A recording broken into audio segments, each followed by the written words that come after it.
Hi, everyone. Today, we're talking about a topic that's often misunderstood: grief. When we think of grief, we usually think of the loss of a loved one. But grief isn't only about death. There are so many types of loss that can cause us to feel grief, and each one deserves recognition and understanding. So let's explore the many faces of grief and why it's completely okay to feel it, even if no one has passed away. And loss of a relationship. First, let's talk about the loss of a relationship. This could mean a breakup, a divorce, or even a friendship that's drifted apart. When someone significant in our life is no longer there, it's natural to feel grief. We might grieve the loss of companionship, shared experiences, or even future dreams that won't come to life. These losses can leave us feeling just as devastated as we would if we lost someone to death, but often without the same level of support from others. 2. Loss of identity. Next is loss of identity. Major life changes, like retiring, changing careers, or becoming an empty nester, can lead to a deep sense of grief.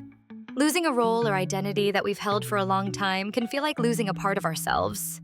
This kind of grief can be tricky because it's tied to who we are and how we see ourselves, and adjusting can take time and self-compassion. 3. Loss of health. A third type of grief comes with losing one's health. Whether it's a chronic illness, injury, or even the aging process, physical changes can bring a lot of grief. We may mourn the loss of physical abilities, independence, or the version of ourselves that we once knew. This grief can be isolating because it often affects not just the body, but also the mind and spirit. 4. Loss of a pet. Losing a pet is another profound source of grief that often goes unrecognized. Pets are family members, providing us with unconditional love and companionship.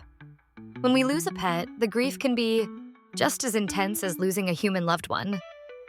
Yet, some people feel they have to hide their sadness because society sometimes downplays the grief of pet loss. 5. Loss of stability and security. Grief can also stem from losing our sense of stability and security. This might happen due to financial hardship, losing a job, or a big move. These kinds of changes can shake up our foundation, leading to grief over the loss of comfort and predictability in our lives. Sometimes loss of a dream or goal. Another powerful source of grief is the loss of a dream or goal. Maybe a career path didn't work out, a personal project was abandoned, or a life goal became unreachable. When we lose a dream, we're not just losing an idea, we're losing the hopes, plans, and excitement tied to that dream. It's okay to grieve these losses and take time to process them. 7. Loss of a home or community.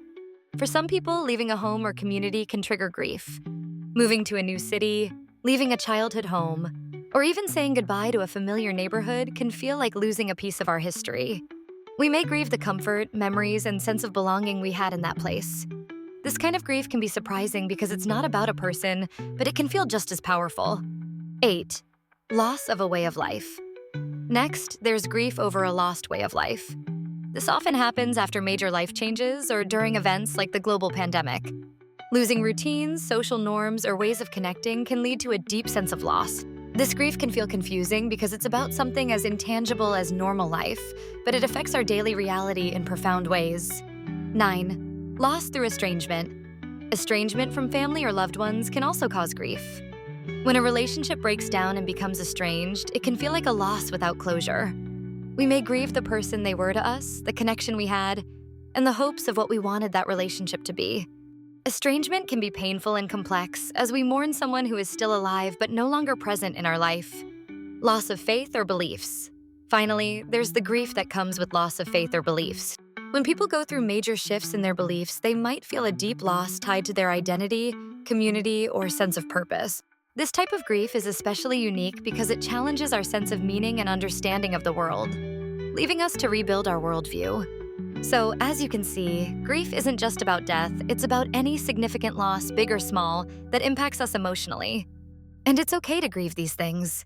Grief is a natural response to change and loss, and it's a sign of how much we value what we've lost.